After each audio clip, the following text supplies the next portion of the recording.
Hello, we've been busy today photographing and labelling all the hand-dyed yarns that have just generally been piling up and not getting much attention or love. So I thought I'd give you a little tour of them. Shop's looking very colourful. A whole load more of my stonewash has just arrived. So that sort of bare patch over there is all going to go woo and I won't have room for it all. But here's some of my hand-dyed yarn.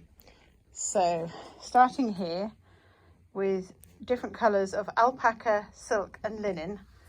So 50% baby alpaca, 25% silk and 25% linen. And these are all my very pale colours.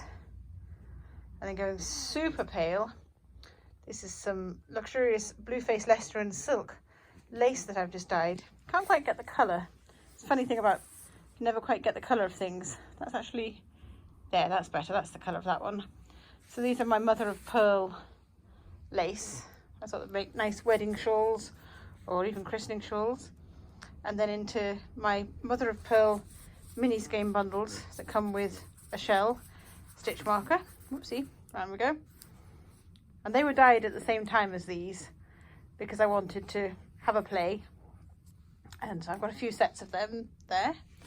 And then we have some 50% merino, 50% silk superwash in nougat and blue skies, and some Blueface Leicester and bamboo in rose tinted spectacles, you know, the kind I always wear. And this is my lovely friend Eliza's design for the Land Girl neckerchief, which can be knitted with a 100-gram skein of 4-ply, so 400 meters. Make a lovely neckerchief with the Land Girl emblem worked in lace down the back. And then we've got some merino. This was a very happy accident called happenstance, and it's probably one of the prettiest ones I've dyed, even though I don't like purple. And it was going to end up being a dark green toadstool sock yarn, but I stopped partway. So there's a story behind that. And then we're going into more merino and silk. This one I've decided to call Spring Zing because I can. And then here we have some beautiful baby alpaca, silk and cashmere. Some dyed by me and some dyed by my lovely big sister Ali. We've got Delphinium dyed by Ali, and Peony dyed by me, and whoopsie, Damask Rose. And then I was really struggling for this bright turquoise, so it became, well, it's not turquoise, it's a aquarry colour. It became Watering Can to kind of continue the flower theme. And then we have some Speckle, which is superwash merino and 16% cotton acrylic nep. This was the base that I used for my starling yarn, and I dyed two extra skeins in this sort of turquoise. Goodness me, if this was turquoise, I need my eyes testing. Very dark tonal purple with lots of different shades. It's got platinum and blue in there. Well, not really blue, but sort of, you see, lots of different tones. And I've called this blackcurrant. It could probably be blackcurrant and licorice if I really wanted it to. I've got Eucalan in stock, little bottles in grapefruit and lavender, and big bottles too.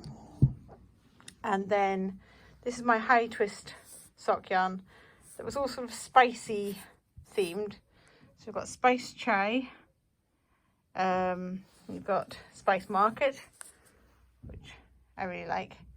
And obviously I'm going to like this one in the middle. This is Saffron. And then Bollywood. And these all were dyed at the same time. And they all have colours in common. So you can see that colour, that sort of colour here, runs through all of them slightly.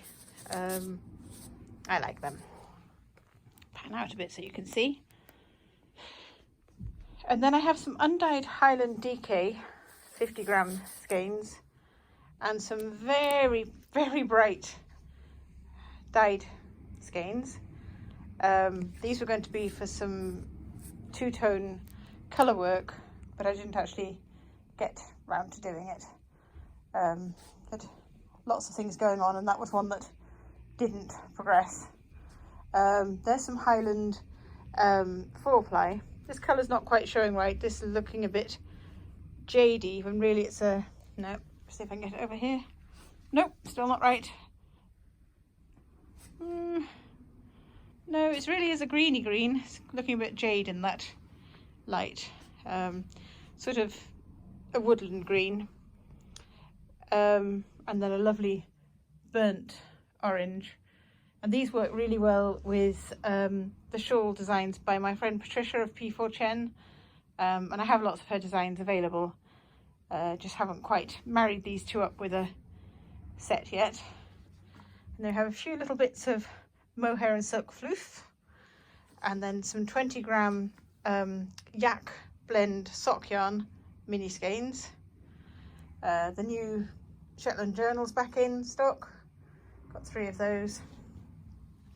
Then round to my favourite Exmoor sock yarn, and because I've been able to over dye these, particularly these two, can you see how they almost have a shot taffeta look? They've got all these different tones in them because they've been over dyed, and I think it looks like that ripple of taffeta. Not that I wear much taffeta these days, haha, ever. You know, when the taffeta shifts and changes in the light, you've got all the tones coming through. This is my favourite. This is a brilliant one for socks, and there's definitely a sort of colour theme going on there. And